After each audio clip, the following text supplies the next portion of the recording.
Sangre en la arena. En el corazón ardiente de las arenas egipcias se encontraban 8 aventureros.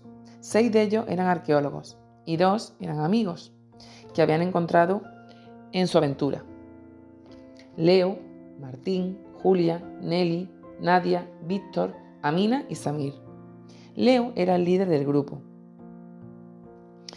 y padecía de catastrofobia, un miedo irracional a los espejos. Cada reflejo en un cristal le provocaba una gran ansiedad y malestar.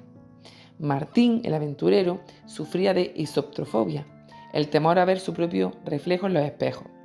Julia, la arqueóloga, luchaba contra la claustrofobia, que la hacía sentir atrapada incluso a veces en espacios abiertos, cuando sufría de grandes ataques de pánico. Nelly, la valiente, sufría de una fobia extrema a las arañas, aracnofobia. Amina era una joven beduina de piel tostada, ojos marrones y cabello negro.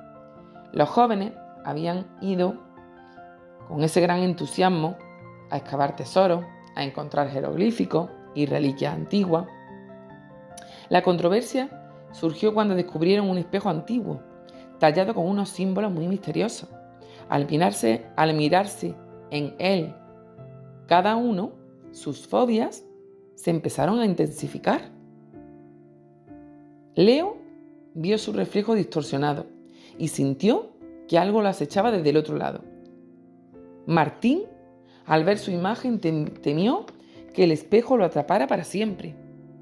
Julia, con su claustrofobia, se sintió atrapada en su propia piel.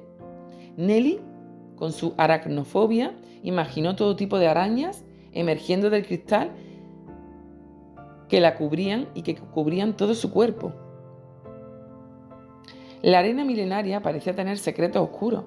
Los jóvenes se sumergieron en la investigación ignorando advertencias. La polémica siguió creciendo cuando se dieron cuenta que el espejo tenía poderes sobrenaturales. Quienes se miraban en él experimentaban visiones perturbadoras de su realidad, observando reflejos y escenas de sexo explícitas, discriminación, injusticia y todo tipo de controversia. La fibra emocional de los jóvenes se estiró al límite, ya no se podía estirar más. La pena de muerte llegó cuando el espejo reveló su verdadera naturaleza. Quienes se atrevían a mirarlo eran arrastrados a un mundo paralelo, donde la violencia extrema era la norma.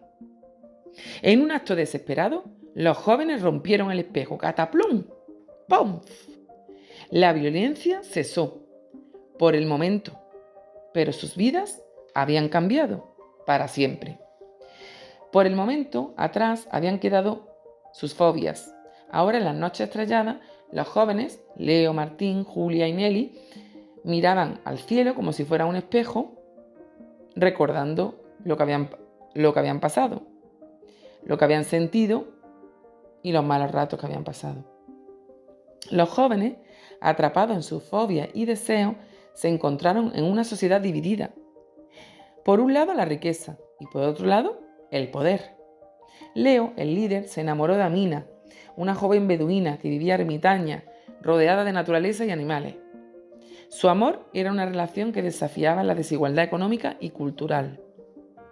Amina, con su piel tostada y sus bellos ojos marrones, llenos de determinación, se convirtió en la musa de Leo. Su amor estaba prohibido, como las inscripciones en las paredes de las pirámides. Martín, el aventurero, se encontró con Ahmed, un inmigrante ilegal que escapaba de la guerra y del hambre de su país natal. Ahmed había cruzado desiertos y mares para poder salvar su vida en busca de un futuro mejor. Martín, con su corazón abierto y su mente curiosa, escuchó las historias de Ahmed. Juntos exploraron las catacumbas y las tumbas, enfrentando numerosos peligros y compartiendo muchos secretos. Pero la sociedad no veía a Ahmed como un igual. La injusticia se cernía sobre él, como las arenas del Sáhara. Julia, la arqueóloga, se sumergió en los jeroglíficos y Enigma en los brazos de Samir, un comerciante adinerado. Su relación era un torbellino de pasión y conflicto, o sea, una relación tóxica. Samir, con su sonrisa seductora, la llevó a fiestas lujosas y la presentó a un mundo de opulencia. Pero Julia no dejaba de pensar, recordar a los niños descalzos que veía en la calle, ni la historia de trabajadores explotados en las minas. La desigualdad estaba en todas partes, como en las inscripciones en los sarcófagos. Nelly, la valiente, se enfrentó a los traficantes de antigüedades, que saqueaban el patrimonio de Egipto. Su lucha era una batalla contra la corrupción y la perversión. Los traficantes le enseñaban sus maletines, repletos de dinero y de oro, e intentaban comprarla para silenciarla. Pero ¿sabéis qué? Nelly no se detuvo, ni se dejó comprar. Se unió a un grupo de activistas que luchaban por la justicia y la verdad. Juntos desenterraron la verdad detrás de los artefactos robados y expusieron a los poderosos. La violencia estaba en el aire, como el calor del desierto. Y así, en medio de la desigualdad y la violencia, los jóvenes se encontraron a sí mismos. Sus relaciones afectivas se entrelazaron con las luchas sociales. Amina y Leo desafiaron las barreras culturales. Ahmed y Martín desafiaron las fronteras. Julia y Samir desafiaron las clases culturales. Decidieron de nuevo agarrar valor y volvieron a entrar otra vez de nuevo a las pirámides, después de estar un buen rato caminando, con linternas y con las medidas de equipo que ellos habían llevado. Encontraron, después de mucho caminar, una gran cámara secreta, situada en un antiguo altar, y sobre él había una inscripción que les llamó mucho la atención, que decía así: el sacrificio de los temores libera el poder.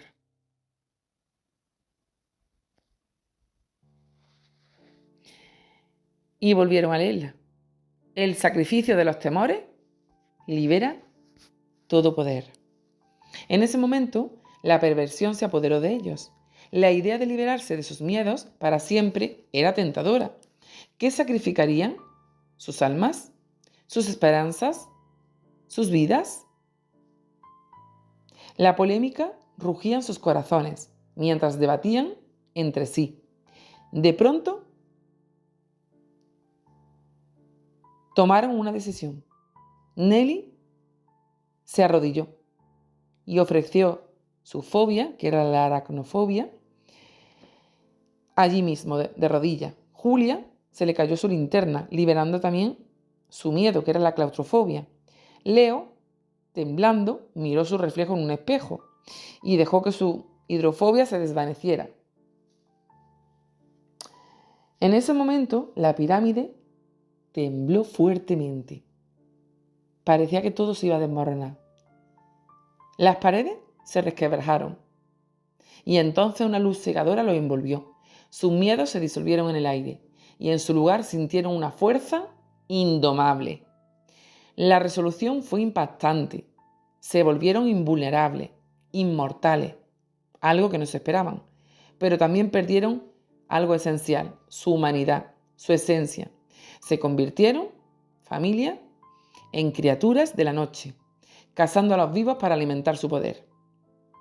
La violencia era extrema, la sed de sangre también, la injusticia de su existencia. El mundo los temía, pero también los adoraba. ¿Eran monstruos o eran dioses? ¿Vosotros pensáis que querían el poder absoluto a cambio de sus más oscuros deseos?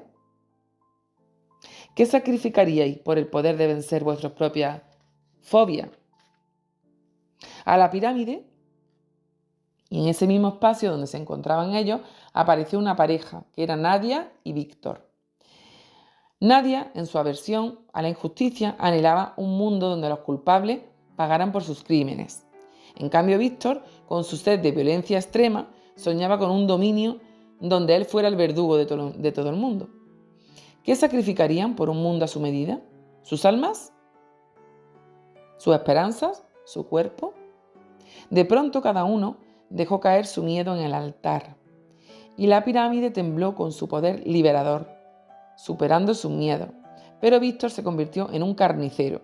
Su risa maníaca resonaba mientras desataba la violencia extrema sobre su adversario. El mundo los temía, pero también los admiraba. ¿Eran monstruos o eran héroes? ¿Eran justicieros o eran verdugos? La perversión se apoderó de ellos. Sus deseos más oscuros se manifestaron en actos atroces. Y mientras la pirámide se desmoronaba y se caía a pedazos por un gran temblor de tierra, los aventureros salieron corriendo, se dispersaron por el mundo, dejaron un rastro de caos y de misterio a su paso. Víctor traicionó a Nelly y ésta apretó el gatillo de un arma que tenía guardada en su mochila. Las balas volaron alcanzando a Julia. Su sangre tiñó el suelo. ¿Qué sacrificaríais vosotros por el poder? ¿Qué haríais una vez que lo tuvierais? ¿Seríais héroes o villanos? ¿Justicia, venganza o indiferencia? ¿Cuál era el precio por obtener poder que habían pagado ellos, nuestros amigos? ¿Qué sacrificaríais vosotros por vuestra libertad? ¿Qué haríais una vez que la tuvierais con ella? Hasta aquí, amada familia. Espero que esta historia de misterio y suspense os haya gustado y gracias por vuestro apoyo y hasta la próxima. Chao.